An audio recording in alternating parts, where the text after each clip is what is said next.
नाज़रीन गिरामी अस्सलामु अलैकुम वरहमतुल्लाहि वबरकातुह। आज की बात ख़ास बात में आप लोगों का इस्तकबाल है। नाज़रीन गिरामी, जैसा कि आप जानते हैं कि इस वक्त पूरे भारत में बड़े पैमाने पर इंतखाबी मुहिम्मात का सिलसिला जारी है। जिस शहर जिस बस्ती में भी जाएं, बस उम्मीदवारों के हामियों की धूम है। कहीं बीजेपी के हामियों की नारेबाजी तो कहीं कांग्रेस की, कहीं मकामी पार्टियों की। बस हर चार जानिब इस वक्त भारत के जिस रियासत में भी नज़र दौड़ाई जाए, हर तरफ एक ही बुखार सवार है और वो है आम इंतखाबात। और उसमें कौन जीतेगा और कौन हारेगा, कौन सी पार्टी जीतेगी और कौन सी पार्टी हारेगी, इख्तिदार किसके हाथ में जाएगा, मामला क्या होगा। 2024 के आम इंतखाबात को आम इंतखाबात के तौर पर नहीं देखा जा रहा है। कहने के लिए तो ये आम इंतखाबात हैं, लेकिन हकीकत में हर शख्स इसको अपना ख़ास इंतखाब तस्वुर कर रहा है। उसकी वजूहात जहाँ कई सारे हैं, वहीं पर बुनियादी सतह पर, ज़मीनी सतह पर हालिया हुक्मरान इख्तिदार में मौजूद पार्टी की जानिब से जो नाइंसाफ़ियाँ अवाम के साथ, गरीबों के साथ, मुतवस्सित तबके के साथ, मज़दूर तबके के साथ, किसानों के साथ, पढ़े लिखे नौजवानों के साथ बेरोज़गारी का मामला लेकर के हो, या फ़िरक़ावारियत की इंतहा जो पहुँच चुकी है रियासत के मुख्तलिफ़ इलाक़ों में ही नहीं बल्कि भारत के मुख्तलिफ़ इलाक़ों में फ़िरक़ावारियत का जो जहर घोला जा रहा है और घोलने वालों के लिए जो आज़ाद छूट दी जा रही है, जमहूरियत की जो धज्जियाँ उड़ाई जा रही है, मरकज़ी एजेंसियों का जो गलत इस्तेमाल हो रहा है और तमाम चार जमहूरी सुतूनों को और उसके क़वानीन को, उनके उसूलों की जो पामाली हुई है, तमाम चीज़ को सामने रखते हुए एक आम भारतीय, चाहे वो जिस मज़हब का भी हो, वो अपने आप को इस वक्त जो है बहुत ही बेबस महसूस कर रहा है, या फिर यूँ कहा जा सकता है कि वो ख़ुद को ठगा हुआ महसूस कर रहा है।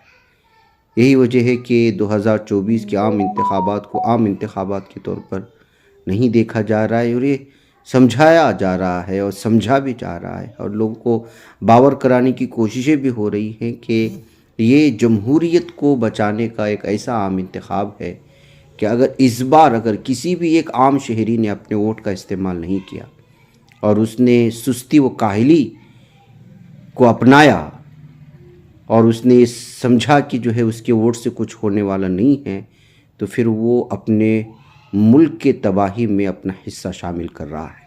ये बावर कराने की कोशिशें हो रही हैं। यही वजह है कि सड़क पर, नुक्कड़ पर, गली कूचे पर और दुकानों के में बाहर बैठे हुए आवाम के ज़बानों पर सिर्फ एक ही तज़किरा है, कौन जीतेगा। इसी में से रियासत कर्नाटक की भी एक अहम तरीन शख्सियत, उसकी वजह उसकी ये भी है कि जो है कर्नाटक में वोट फ़ीसद ज़्यादा होने के बावजूद जो है मुसलमानों को कांग्रेस की जानिब से, जिनसे उम्मीद की जाती थी कि वहाँ पर कम से कम 3 वोट मिलेंगे, बल्कि 3 उम्मीदवारों को इंतखाबात में उम्मीदवार बनाया जाएगा, लेकिन ज़मीनी जो होमवर्क हुआ है या ज़मीनी तौर पर जो हक़ाइक़ हैं, इसकी वजह से कांग्रेस ने जो है किसी भी अनबन से बचने के लिए, दूरियों से बचने के लिए, चपखलिश से बचने के लिए या वोटों की बिखराव से बचने के लिए मुसलमान को सिर्फ एक वोट, एक उम्मीदवार चुना है और वो है बेंगलुरु सेंट्रल का। और जिस उम्मीदवार को नामज़द किया गया है, अब जाहिर सी बात है कि वो अमली सतह पर, अमली मैदान में, बिलखुसूस इल्मी सतह पर बहुत बुलंद काम करने वाले हैं। उनका नाम भी है खामोश मिजाज कह सकते हैं या खामोशी से काम करने वाले जनाब मंसूर अली ख़ान साहब का जब नाम आया तो जाहिर सी बात है कि उनको जिताने के लिए हर कोई आगे आया और उनकी हिमायत में इस वक्त जो है अलग अलग लोग बयान भी जारी कर रहे हैं, उनके लगातार हम लोग वीडियोस आपके सामने पेश भी कर रहे हैं। और ख़ुद मंसूर अली ख़ान सुबह से शाम तक इस वक्त मुख्तलिफ़ इलाक़ों में जा कर के जो है वो अलग अलग जो उनके MP के हलक़े में आता है, उस जो है पार्लिमानी हलक़े में, वहाँ जाकर घर घर जाकर अलग अलग इलाक़ों में मेहनत करने की कोशिश कर रहे हैं, कैंपेन कर रहे हैं, मुहिम चला रहे हैं।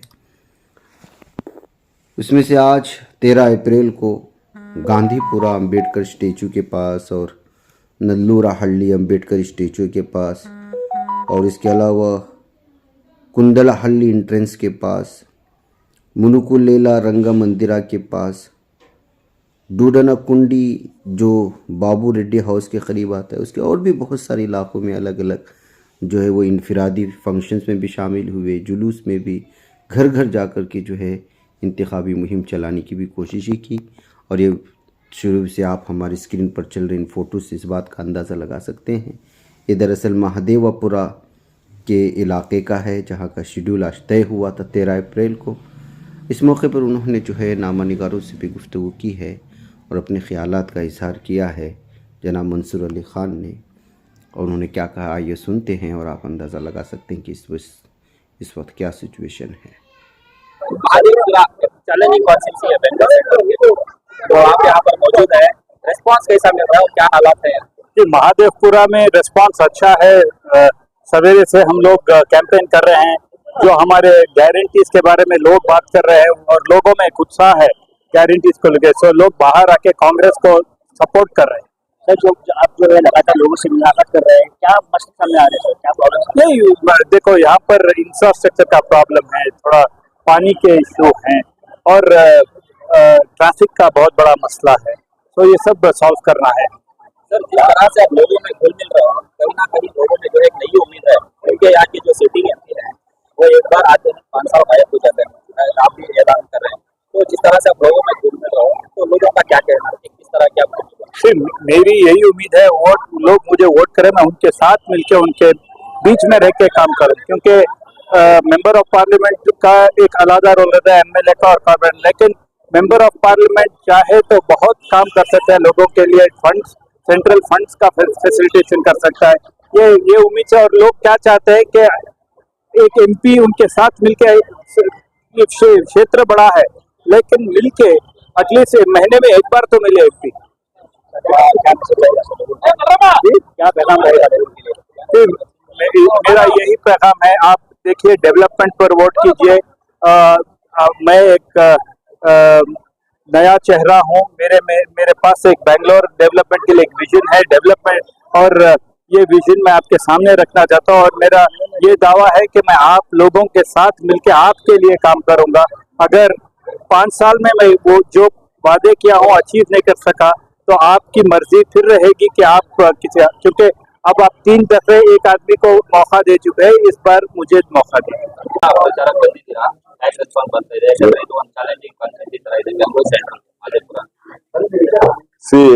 ಇವತ್ತು ಬೆಳಗಿಂದ ನಾನು ನಮ್ಮ ಕಾನ್ಸ್ಟಿಟ್ಯೂನ್ಸಿ ಸರ್ವಜ್ಞನಗರದಲ್ಲಿ ನಿನ್ನೆಯಿಂದ JDS ಪಕ್ಷದವರು ಯಾರು ನನ್ನ ವಿರುದ್ಧವಾಗಿ ಕಳೆದ ಚುನಾವಣೆಯಲ್ಲಿ ಸ್ಪರ್ಧೆ ಮಾಡಿದ್ದಾರೆ ಅವರು ಸಮೇತ ನಮ್ಮ ಪಕ್ಷಕ್ಕೆ ಸೇರ್ಕೊಂಡು, ಅದೇ ರೀತಿಯಲ್ಲಿ ಬ್ಲಾಕ್ ಕಾಂಗ್ರೆಸ್ ಜನತಾದಳ ಪ್ರೆಸಿಡೆಂಟ್ ಸಮೇತ ಸೇರ್ಕೊಂಡಿದ್ದಾರೆ. ಇವತ್ತು ಬಿಜೆಪಿ ಪಕ್ಷದ ಯುವ ಮೋರ್ಚಾದವರು ಹಲವಾರು ಜನ ಲೀಡರ್ಗಳು, ಕಾರ್ಯಕರ್ತರುಗಳೆಲ್ಲ ಸೇರ್ಕೊಂಡಿದ್ದಾರೆ. ಇವತ್ತು ಇಡೀ ನಮ್ಮ ಸೆಂಟ್ರಲ್ ಎಲ್ಲ, ನಾನು ಹೇಳಿದ ಇಡೀ ಕರ್ನಾಟಕದಲ್ಲಿ ಕಾಂಗ್ರೆಸ್ ಪರವಾಗಿ ಅಲೆ ನಡೀತಾ ಇದೆ. ಅದರಲ್ಲಿ ಸಮೇತ ನಮಗೆ ಸೆಂಟ್ರಲ್ ಕ್ಯಾಂಡಿಡೇಟ್ ಆಗಿ ಒಬ್ಬರು ಯುವಕರು, ವಿದ್ಯಾವಂತರು, ಸಂಘ ಸಂಸ್ಥೆಗಳನ್ನು ನಡೆಸುವರು ಅಂತ ಒಳ್ಳೆ ಮನ್ಸೂರ್ ಅಲಿ ಖಾನ್ ಅವ್ರನ್ನ ಇವತ್ತು ಅಭ್ಯರ್ಥಿಯಾಗಿ ಕಾಂಗ್ರೆಸ್ ಪಕ್ಷ ನೇಮಕ ಮಾಡಿದ್ದಾರೆ. ಬಹುಶಃ ಬಿಜೆಪಿಯವರು ಸಾಕಷ್ಟು ಸುಳ್ಳು ಭರವಸೆಗಳನ್ನು ಕೊಟ್ಟು ಅಧಿಕಾರಕ್ಕೆ ಬಂದಿದ್ದರು. ಜನರಿಗೆ ಅವರ ಭರವಸೆಗಳೆಲ್ಲ ಸುಳ್ಳು ಮತ್ತೆ ಟೊಳ್ಳು ಅಂತ ಗೊತ್ತಾಗಿದೆ. ಅದರಿಂದ ಈ ಒಂದು ಚುನಾವಣೆಯಲ್ಲಿ ಜನ ಈಗಾಗಲೇ ತೀರ್ಮಾನ ಮಾಡಿದ್ದಾರೆ. ಬಟ್ ನಾವು ಪ್ರಜಾಪ್ರಭುತ್ವದಲ್ಲಿ ಜನರ ತೀರ್ಮಾನಕ್ಕೆ ನಾವು ತಲೆ ಬರ್ತೀವಿ. ಜನರ ಹತ್ರ ನಾವು ಕೇಳ್ಕೊಂಡಿದ್ದೀವಿ. ಇವತ್ತು ಯುವಕರಿದ್ದಾರೆ ಅಭ್ಯರ್ಥಿ, ಅದೇ ರೀತಿಯಲ್ಲಿ ಒಳ್ಳೆ ಒಂದು ಬ್ಯಾಕ್ ಗ್ರೌಂಡ್ ಇಡುವ ಅಭ್ಯರ್ಥಿ ಇದ್ದಾರೆ. ಅದರಿಂದ ಅವ್ರನ್ನ ಗೆಲ್ಲಿಸುವುದರಲ್ಲಿ ಯಾವುದೇ ಸಂಶಯ ಇಲ್ಲ ಅಂತ ನಾನಾದ್ರೂ ತಿಳ್ಕೊಂಡಿದ್ರಿ. ಬಟ್ ಆದರೂ ಸಮೇತ ಜನರ ಹತ್ರ ನಾವು ವಿನಂತಿ ಮಾಡ್ತೀವಿ, ನೀವು ಮತದಾರರು ನಮಗೆ ಕಾಂಗ್ರೆಸ್ ಪಕ್ಷಕ್ಕೆ ವೋಟ್ ಕೊಡ್ಬೇಕೆಂಬುದಾಗಿ ಹೇಳ್ತಾ ಇದ್ವಿ. ನಮ್ಮ ಕರ್ನಾಟಕದಲ್ಲಿ ಅದರ ಬೆಂಗಳೂರವರು ನಾವು ಕೊಡುವಷ್ಟು ತೆರಿಗೆ ನಾವು 3 ಲಕ್ಷಕ್ಕಿಂತ ಹೆಚ್ಚು ಲಕ್ಷ ಕೋಟಿ 4 ಲಕ್ಷ ಹತ್ರ ನಾವು ಇವತ್ತು ತೆರಿಗೆ ಕೊಡ್ತಾ ಇದ್ವಿ.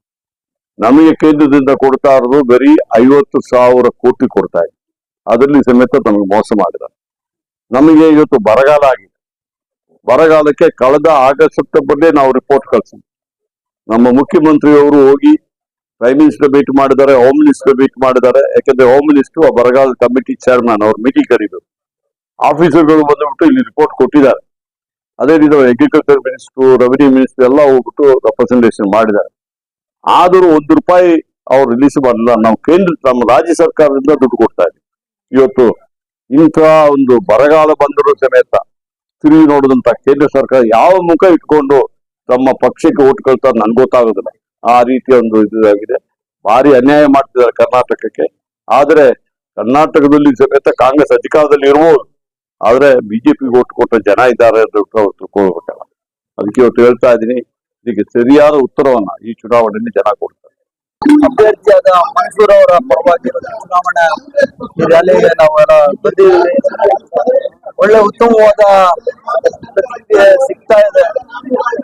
ಈಗಾಗಲೇ ಸರ್ಕಾರದ ಯೋಜನೆಗಳು ಬಡವರ ಪರವಾಗಿವೆ, ಹೆಣ್ಮಕ್ಳ ಪರವಾಗಿವೆ. ಅವ್ರದ್ದೆಲ್ಲಾನು ಪ್ರತಿಕ್ರಿಯೆ ಬಹಳಷ್ಟು ಚೆನ್ನಾಗಿದೆ. ನಗುಮುಖದಿಂದ ನಮ್ಗೆಲ್ಲ ಸ್ವಾಗತ ಕೋರಿ ಇವತ್ತು ಕಾಂಗ್ರೆಸ್ ಪಾರ್ಟಿ ವೋಟ್ ಹಾಕ್ತೀರಿ ಅಂತ ಹೇಳ್ತಾ ಇದ್ದಾರೆ. ಅಂಡರ್ ಕರೆಂಟ್ ಅಂತ ಹೇಳ್ತಾರಲ್ಲ, ಅದಿವತ್ತು ಇಡೀ ರಾಜ್ಯದಲ್ಲಿ ಪ್ರಚಾರ ಆಗ್ತಾ ಇದೆ. ಆದ್ರಿಂದ ಬೆಂಗಳೂರು ಕೇಂದ್ರ ಕ್ಷೇತ್ರದಲ್ಲೂ ಸಹ ಕಾಂಗ್ರೆಸ್ ಪಕ್ಷ ಗೆಲ್ಲೋದ್ರಲ್ಲಿ ಯಾವುದೇ ಅನುಮಾನ ಇಲ್ಲ, ನಾವು ಗೆಲ್ತೀವಿ ಅಂತ ನನ್ನ ಭಾವನೆ. ಕಾಂಗ್ರೆಸ್ ಕಡಿಮೆ ಸೀಟ್ ಗೆದ್ರೆ ಗ್ಯಾರಂಟಿ